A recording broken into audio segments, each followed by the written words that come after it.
Try to remember your last birthday, or an important conversation you had last week. You can probably remember what happened, where it was, who was there. But the real question is, can you remember what it was like to be there?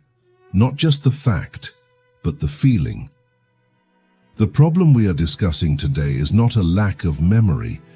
It is the strange sensation that you are moving through your life, but nothing seems to really touch you. You eat, but you don't taste. You hear, but you don't listen. It's as if there is an invisible wall between you and your own existence. Yesterday ended, and if you try to retrieve it now, you will find only facts, not sensations. You know what you did, but you don't have a record of what you lived. What you feel, or rather this absence of feeling, is the result of a dangerous efficiency. You learn to exist without needing to be there. You have become a spectator of yourself. While your voice speaks with a co-worker and your feet walk to the car, your essence is somewhere else or perhaps nowhere, floating in a kind of functional numbness. You are awake to the external world, but deeply asleep to your own experience. This creates a life made of drafts. Nothing has weight, nothing has texture. Experiences hit your surface and slide off because there is no depth available for them to settle.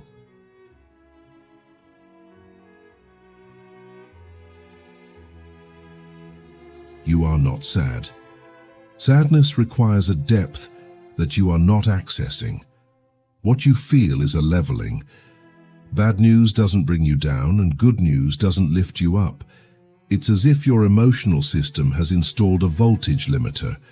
You watch an emotional movie or listen to a friend vent and you can intellectually identify that it matters, but the impact dies on the surface. You have become emotionally economical. To avoid wear, your mind stopped processing feelings and began merely cataloging them. You don't feel anger. You register that something is irritating. You don't feel joy. You simply recognize that something is favorable. You live in a low-fidelity state where all the colors of your internal experience have been converted into shades of gray to facilitate processing. There is a noise in the background of your mind that you cannot turn off. It is the awareness that you should be feeling more. You look at the people around you and they seem to be on fire, loving, hating, suffering, while you feel like a block of ice watching the blaze. This creates a corrosive doubt. Are you an observer or just a shell? You know that your life is happening now, that time is running, but you can't bite into reality. It slips away. It is the agony of being hungry in front of a banquet and realizing that you have lost the ability to chew. You are there. The object is there. But the encounter between the two never happens. If this account describes your routine, you may have stopped observing yourself a long time ago. This channel exists to document these invisible processes. Consider subscribing if clarity matters more to you than the comfort of remaining asleep.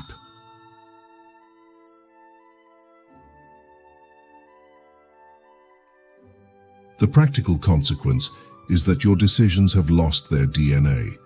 You choose what is easier, what is quieter, what keeps the system running. If your relationship is lukewarm, you don't try to warm it up or end it. You simply remain there, occupying the physical space of a partner. If your job is mediocre, you deliver the bare minimum required so as not to be noticed. You have become a master of continuity. Your relationships are maintained by inertia, not by will. You are close to people, but the distance between what you say and what you actually feel is an abyss that no one else can see. You are building a life that looks correct in photos, but feels like a desert inside. The danger is not that something bad will happen. The danger is that nothing will happen. You will wake up 10 years from now and realize that time has passed. but you were not present in any of those days. Your story is being written by invisible hands, culture, algorithms, the expectations of others. The direction of your life is not the result of a conscious path, but of a passive drift. You are watching your own aging as if you were a spectator sitting in the last row. The final impact is not pain, it is the regret of having had an entire existence at your disposal and having chosen only to observe.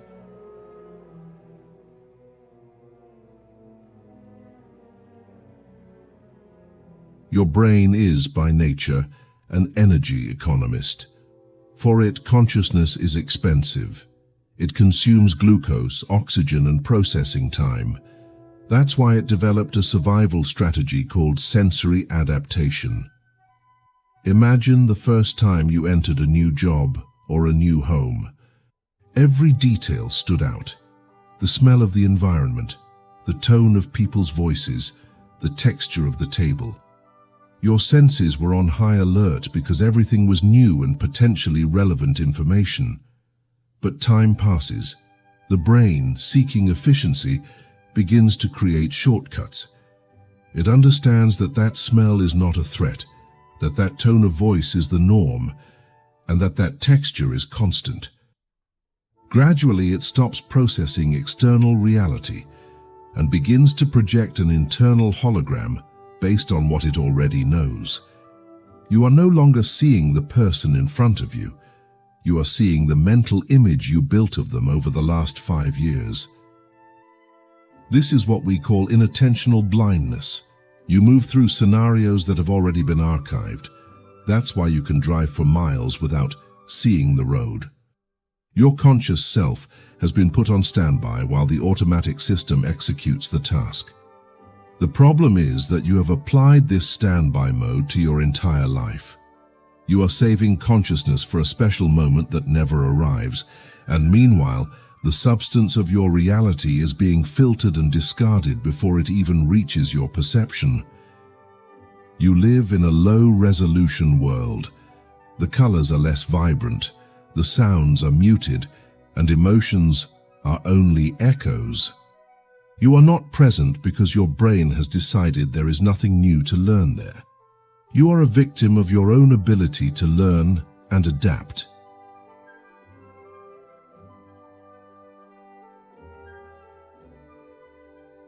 When Martin Heidegger speaks about Dasein, being there, he describes our natural tendency to fall into the they world, das Man. The they is the domain of the impersonal. It is the place where you are not yourself, but merely a representative of the crowd. You dress as they dress, you speak as they speak. You feel what they expect someone to feel in a given situation. In this condition, your life is not yours. You are a passenger in a prefabricated social structure. Heidegger argues that this fall into everydayness is a form of existential anesthesia. It is extremely exhausting to be an authentic individual. It requires a Herculean effort of attention and constant decision-making. It is much easier to be carried along by the current of what everyone else is doing. The presence you feel you are missing is, in fact, your own agency. By merging with the impersonal, you lost your outline. You became a gear that spins perfectly, but gears do not feel. They simply function. The sensation of not being there is the silent scream of your subjectivity that has been suffocated by the conveniences of everyday life. You traded the weight of existence for the lightness of insignificance. You are functional for the world, but non-existent to yourself. If we analyze where your minutes actually go, we will notice a pattern of constant evasion. You consume information that you do not retain. You scroll through social media feeds to keep your mind occupied enough so that you don't have to feel the emptiness of the present. It is a form of mental white noise. Every time you pick up your phone to fill a 5-minute gap, you are training your brain to reject the now. You are telling yourself that the present moment, the air on your skin, the sound of the room, the weight of your body, is not enough. You need an artificial stimulus to endure existence. You are no longer a unit. You are a collection of fragments of attention scattered across dozens of digital windows and future concerns. When you finally try to be present in something important, like a romantic dinner or a child's growth, you discover that your tool of attention is broken. It is addicted to the rapid switching of stimuli. You try to focus, but your mind slips. You try to feel, but the connection has dropped. The price of escaping the small boredom of everyday life is losing the ability to inhabit the great moments of life.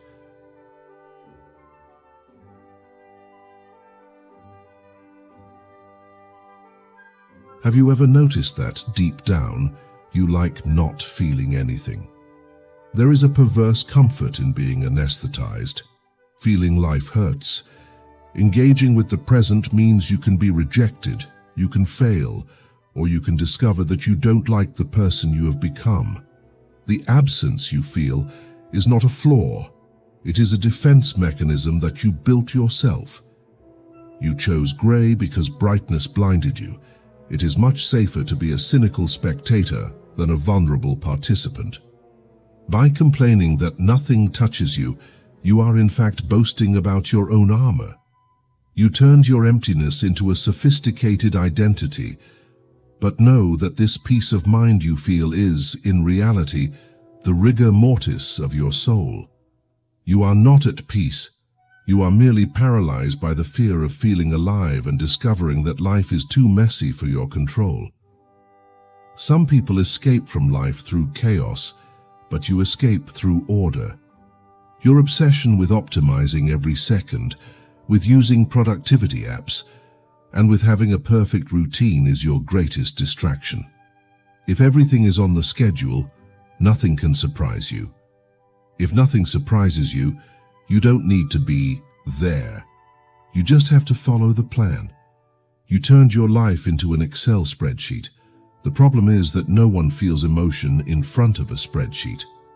Your pursuit of clarity and structure is in fact an attempt to domesticate the mystery of life until it becomes harmless and consequently dull. You are killing the lion so you can admire it without fear, but then you complain that the lion no longer roars. We have become collectors of evidence that we lived, while ceasing to live. You take photos of important moments to prove that you were there, because deep down, you know you weren't. The photo is the receipt of an experience you did not consume. Your memory is made of static images, not sensations. You remember the price of the wine, but not the warmth it caused in your chest. You are accumulating digital files to compensate for the desert that is your emotional record. You are an archivist of your own life, but your archive contains only copies, never the original. The original was lost the moment you picked up the camera to protect yourself from the intensity of the now.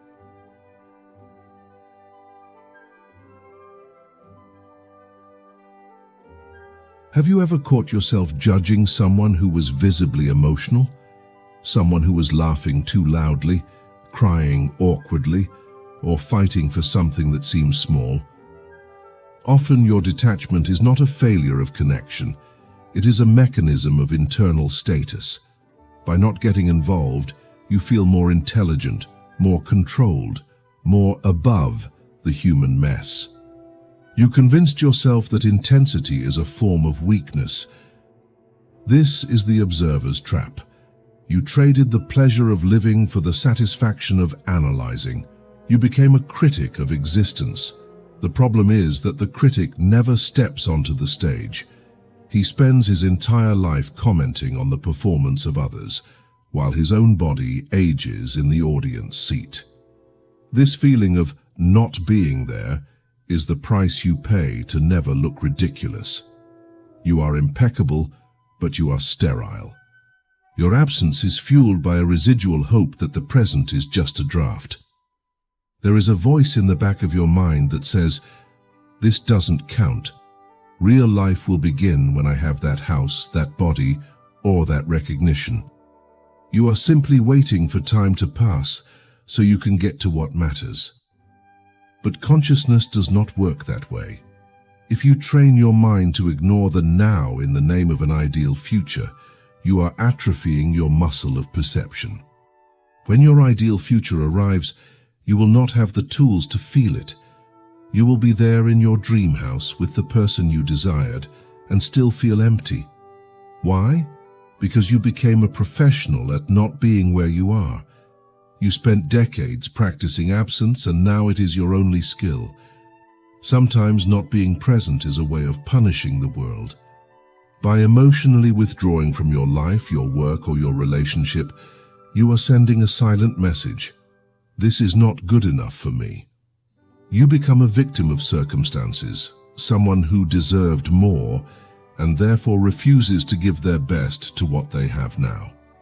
It is a passive-aggressive protest against reality. The problem is that the world does not care about your protest. Time keeps running. Opportunities keep passing. And the only person who is truly being punished is you, who is wasting the only existence you have to prove a point that no one is listening to. You are drowning to show others that the water is cold.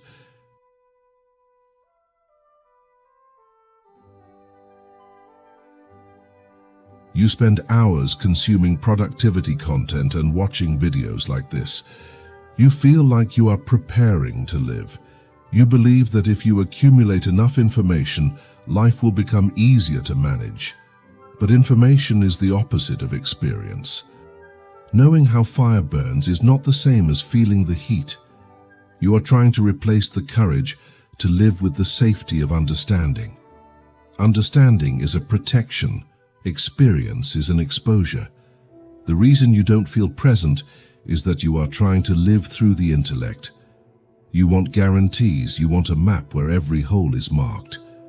But real life only happens in the territory, and the territory is always uncertain, dangerous, and without guarantees.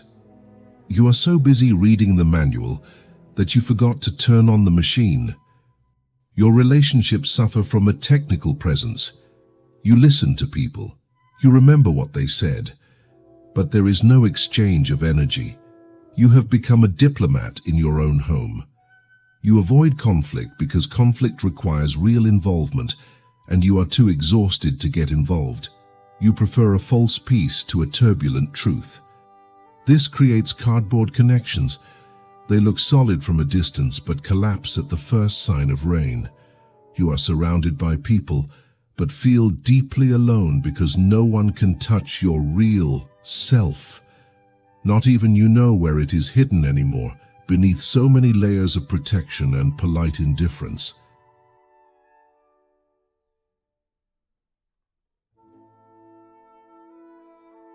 I observe this pattern repeating itself on increasingly larger scales. We have become addicted to the idea that life is something that happens somewhere else, on another screen, or with someone else.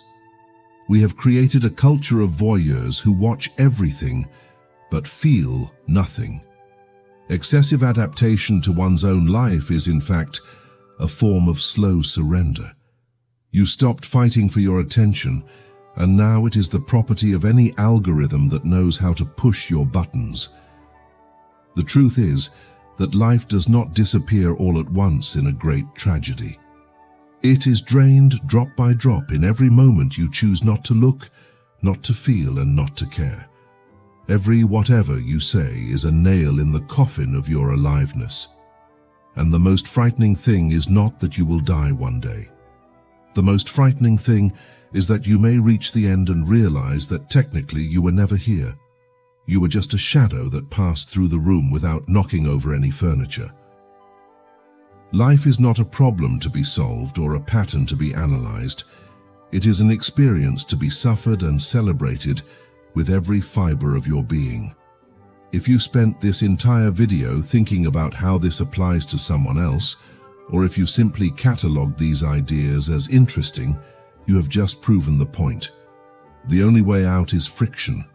It is discomfort. It is the risk of being ridiculous and the weight of being real. Life is happening now, in the weight of your hands on the keyboard, in the temperature of the air you breathe. You can keep observing, or you can finally decide to step in.